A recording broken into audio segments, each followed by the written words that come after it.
Le plan blanc a été déclenché ce week-end dans tous les hôpitaux du Grand Est pour faire face à la deuxième vague de Covid-19.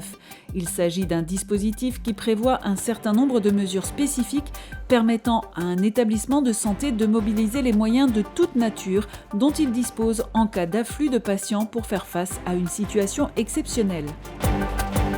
La coopération transfrontalière reste de mise dans les hôpitaux sarrois en ces temps de crise.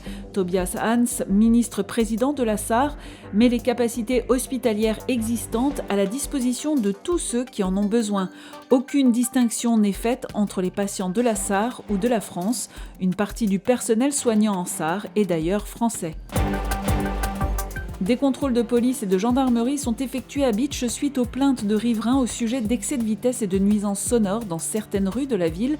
La municipalité souhaite renforcer le partenariat avec la gendarmerie, faire des contrôles de vitesse et jouer son rôle de proximité avec la population.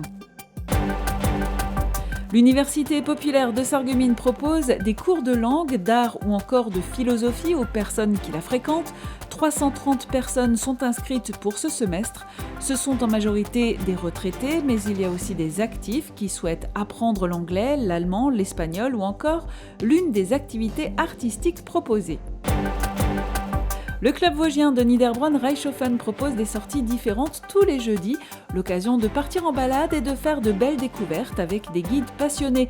Plusieurs guides sont présents et différents niveaux de difficulté sont possibles selon l'envie et les capacités de chacun.